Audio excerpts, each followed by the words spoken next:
Well, good afternoon, everyone. Thank you for attending this afternoon session and choosing to join us today with France Lauzon. We are happy to have her speak about reporting financial exploitations to banks.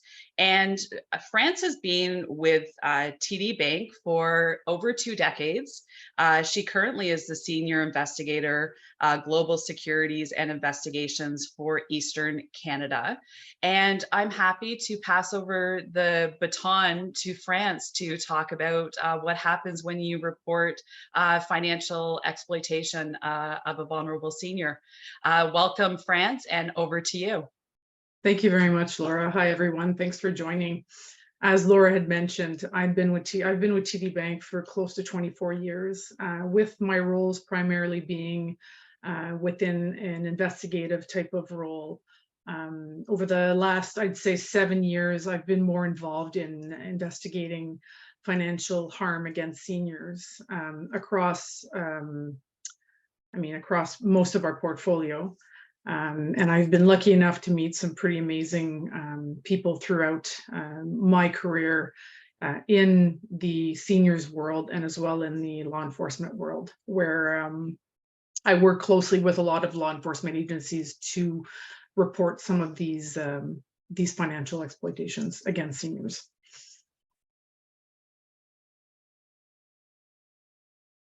So let's start with, we're meeting the needs of seniors. In 2018, the Canadian Bankers Association came up with a seniors code that banks have to abide by.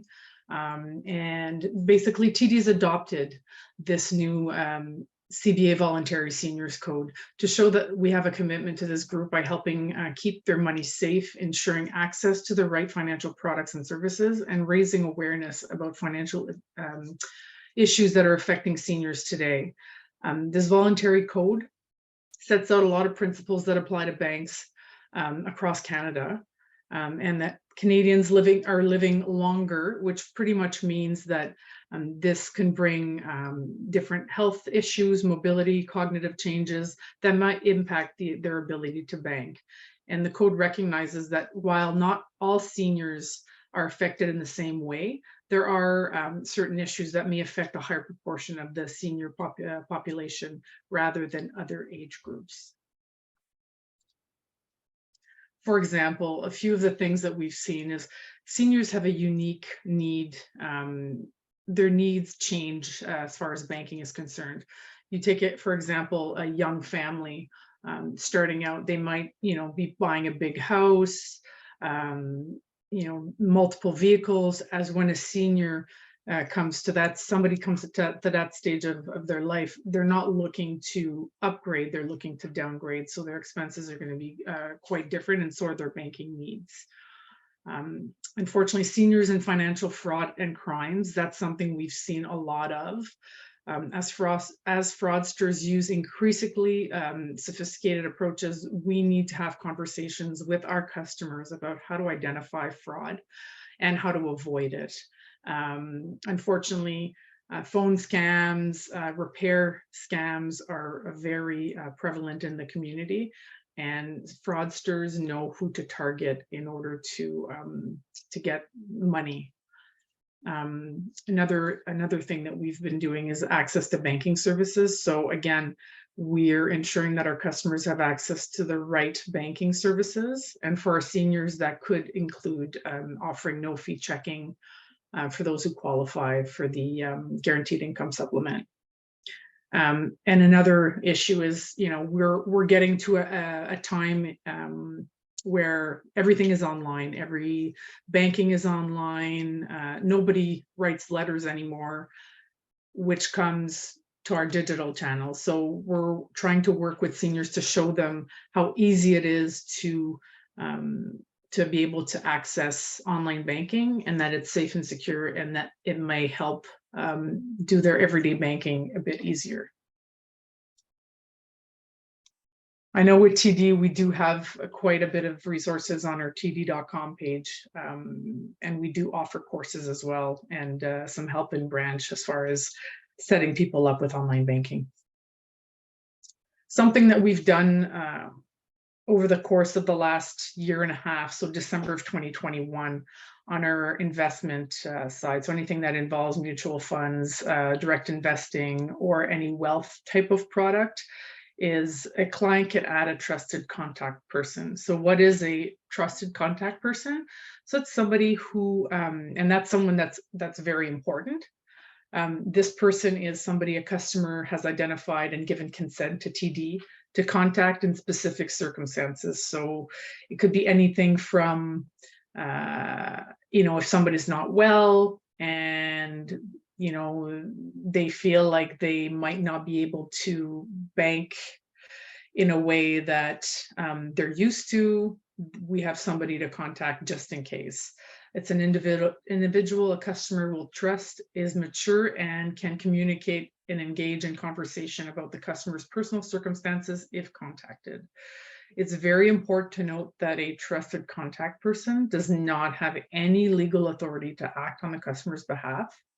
Although we must take reasonable steps to collect this information, customers are not required to provide a trusted third-party contact. It is offered, but it's not required.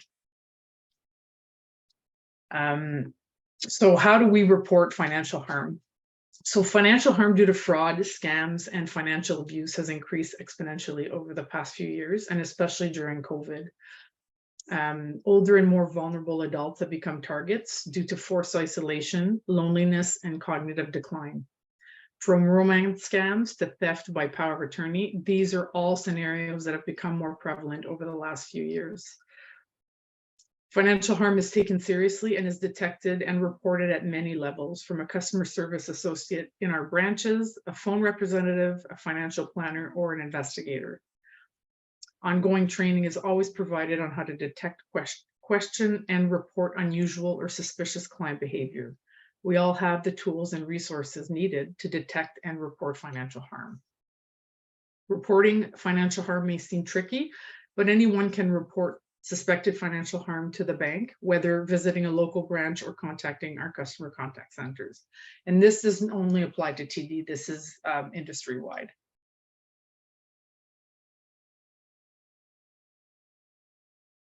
So reporting financial harm, like I said, may seem tricky, but it's not. Specialized units do exist to review complaints of suspected financial harm due to scams. So for example, a romance scam or a grandparent scam.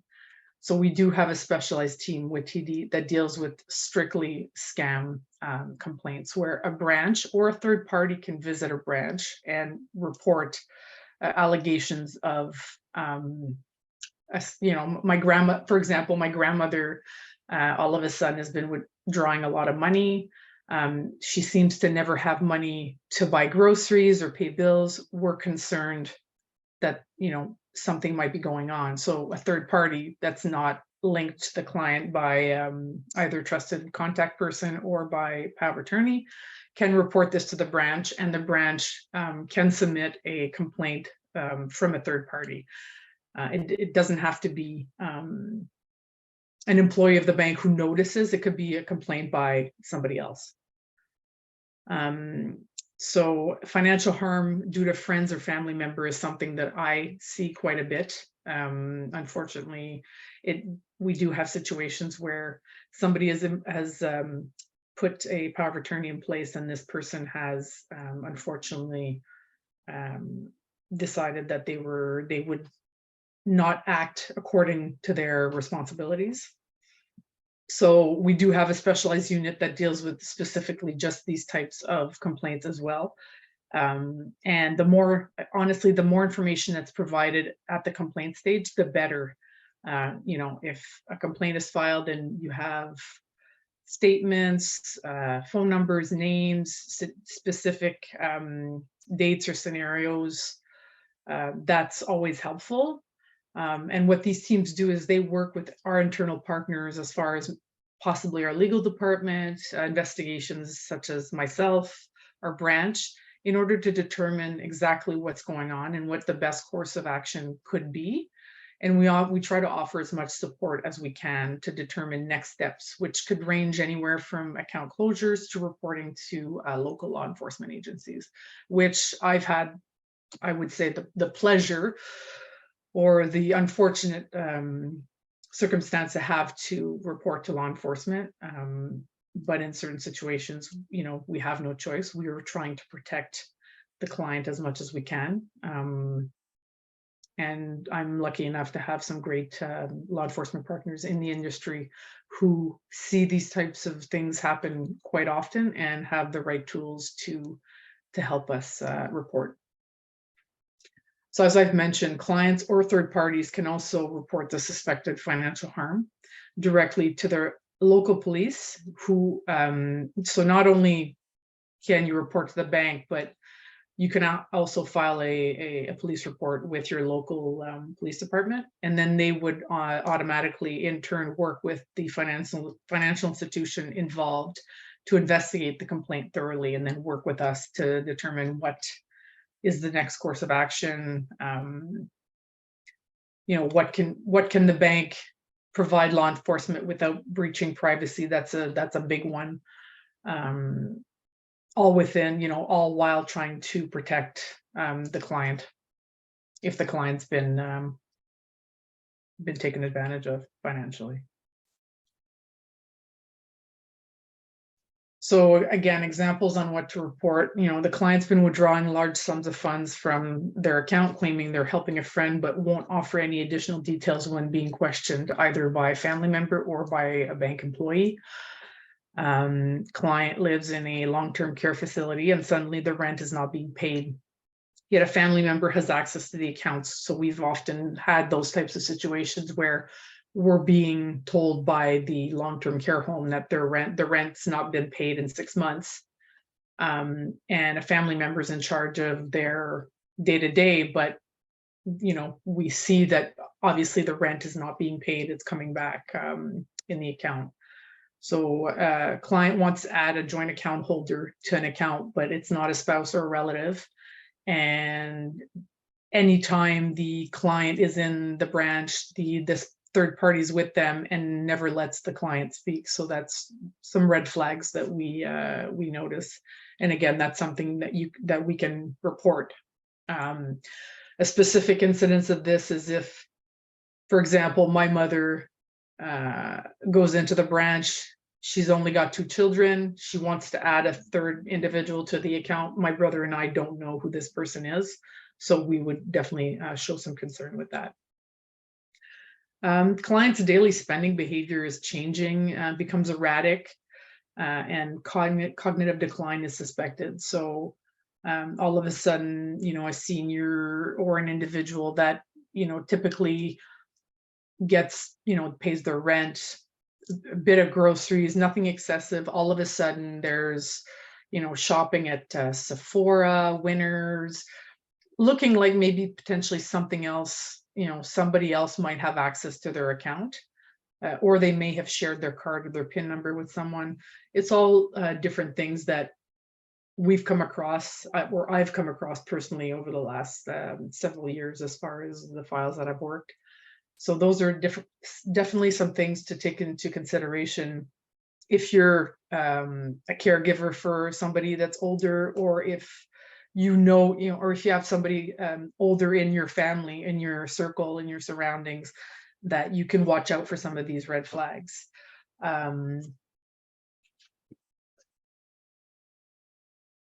You could also report not only with law enforcement and banks, but the Canadian Anti-Fraud Centre is also a great resource, and they're also they're manned by a lot of seniors as well, so a lot of them are taking the calls. So that's another avenue to report.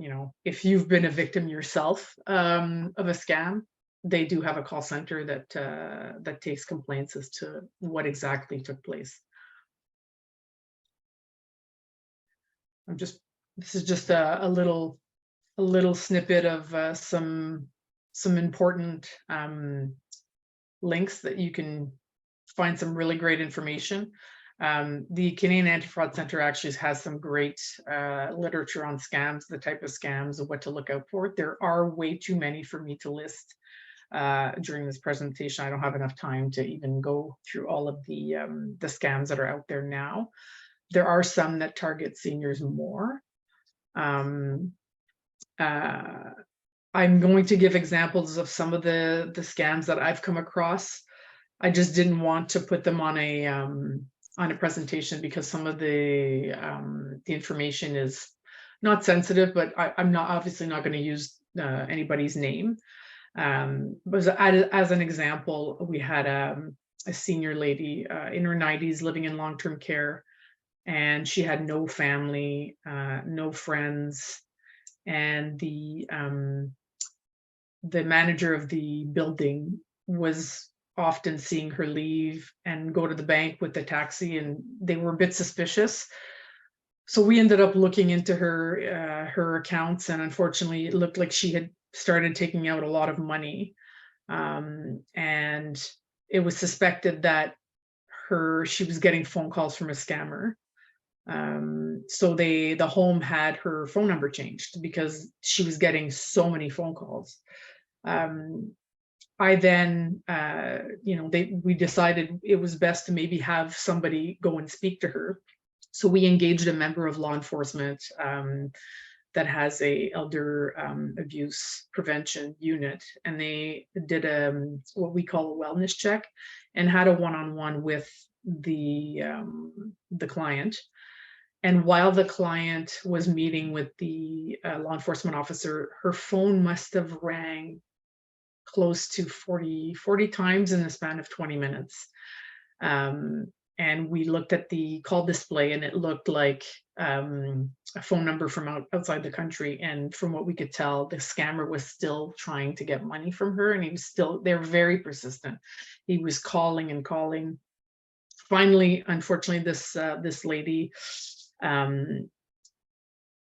continued to send money even after having a meeting with law enforcement. And we do a lot to try to stop and to try to make a client understand, or anybody understand, that what is going on is bad. But unfortunately, we have had situations where even after meeting law enforcement once or even twice, the clients just don't they don't want to believe that they're being scammed, and they're ashamed, and really it's nothing to be ashamed about. So I mean, I've met enough victims to understand that the fraudsters know exactly what to say and how to make somebody trust them. So there's really nothing to be ashamed about, whether you've lost $20 or $200,000. Reporting is key. And if you're not comfortable reporting, speak to somebody that you know in your family, in your group friends, in your community, and maybe have somebody else report it for you. But really, there's nothing to be ashamed about. Becoming a victim of a scam, it happens. I mean, both, like my mom was a victim of a scam, and I work for a bank as an investigator, so it can happen to anybody. But yeah, I mean, that's pretty much all I have. I know I'm short on time. I apologize if I spoke quickly. No, that's great, France. And it's perfect timing because we're getting a lot of questions in the Q&A box here. So this is going to give us an opportunity to really touch on these questions. And I think there's a high importance because we all know here online today that financial abuse is the most prevalent form of elder abuse and affects so many Ontario seniors. So let's start diving into some of the questions here. So the first question is could you elaborate more about how often or what steps you take in freezing accounts? Like what would meet the criteria of freezing a bank account? So that's a loaded question because, I mean, we have to be careful when we're freezing an account, right? Yeah. So yeah. I personally don't freeze accounts, and that's something I don't want access to. Yeah. But many different steps need to be taken in order to just to freeze an account. You know, we're not gonna freeze an account with just a, hey, I think my neighbor's being frauded. Okay, we're freezing your account. There needs to be steps. So I assume there's very tight criteria to make sure that that individual is safeguarded. And it's a case by case basis, right? Yeah. And also, could you talk about, you had mentioned in your session here about working with police. Could you elaborate how often you engage with your local police service? Not as much now as since we've had our units, our specialized units formed. Okay. Before it was way too much. Now it's on average every couple months. Okay. And the next question, it says here, so the question is, does TD have a senior champion as outlined in the code? I believe we do. Okay, if so, who is it? And do they have any other roles or responsibilities within TD? What specific changes have been made under their leadership? Yeah, unfortunately, I can't answer those questions. I don't know who our seniors code leader is. We do have one. It's required by the code. Mm-hmm. I don't know who that person is and what their additional responsibilities are. Okay.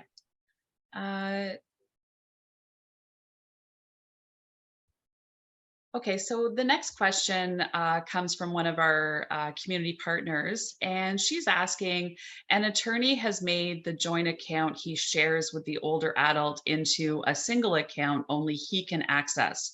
Despite her pleas to the bank about her capacity and need to access her own money, POA overrides her choices and access. What can she do if the bank is only cooperating with that attorney, the POA? Is this a specific situation? It sounds like it is a specific situation. Is this a situation with TD or with another FI? If it's with TD, I would suggest going offline for me to answer some of those questions. Again, It's a case by case, right? So. And from the same person, she's asking another question saying, yeah, do all banks outside of TD have specialized units? No, not all of them. Okay, and she's not sure if it's a TD. So what I'm going to suggest for Stephanie is to reach out directly to France if it is TD specific or more specific next steps. There's a couple questions here that I'll have you maybe respond to after the session, which would be more appropriate. The next question is there a great deal of variability in the banking sector on recognizing an actual valid POA? Is there recourse when banks don't acknowledge a legit POA and there are losses due to this refusal to honor that POA for finance?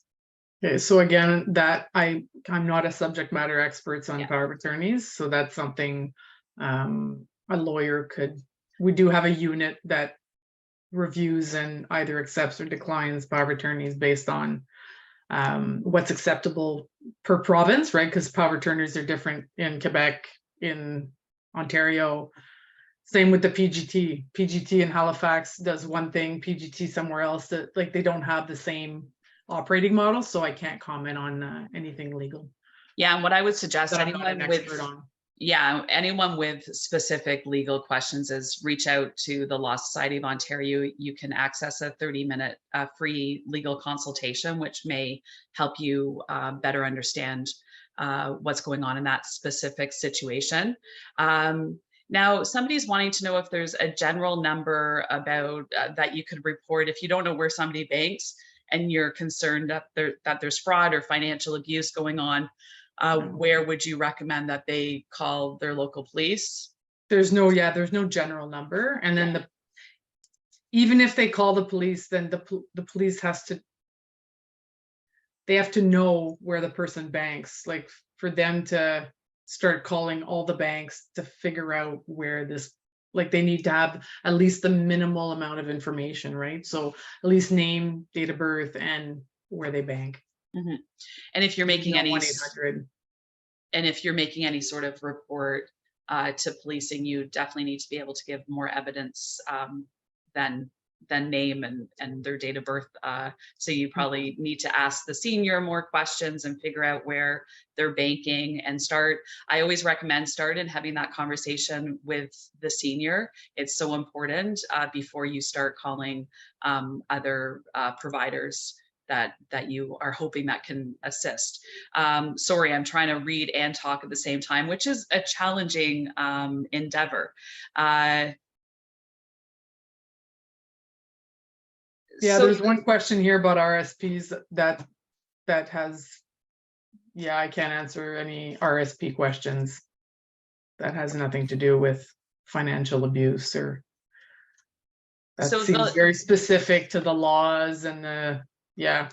Yeah, I think really specific questions, reach out to the bank that the senior banks with.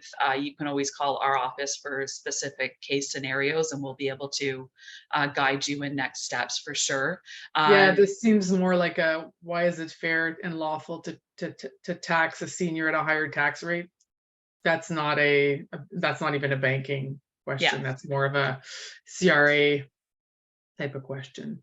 So the last question I'm happy to touch on is about what if the senior doesn't have capacity, so they don't understand and appreciate, and they don't have any family. That's where I would recommend that the individual contact the Office of the Public Guardian and Trustee, and that's where the province would manage the affairs, whether they're care or property finance decisions on behalf of that incapable senior. Well, that's great that we got so many questions, and unfortunate that a lot of them were really specific and maybe focused more if France was a lawyer, but France is not a lawyer. She's left us some really great resources, which everyone will have access to at the end of the session.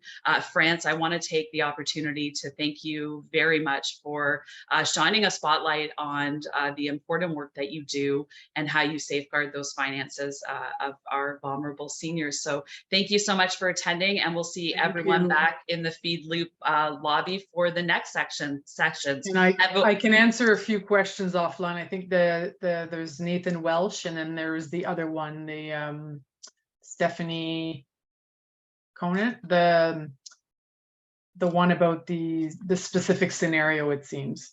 So maybe those ones can be answered offline.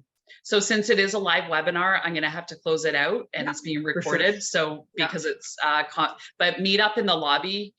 Nathan, whoever had a question for France that didn't get it answered and it's more specific, you can connect with her in the lobby at FeedLoop through the chat box and ask questions to her that way. France will figure out how to work that. Like you might need to tell me how to work that way. Yeah, we'll give you some IT support, France. Okay, everyone, thank you so much for attending. Have a wonderful afternoon and enjoy the rest of the conference. France, thank you so much for your wisdom and knowledge. Take care, everyone.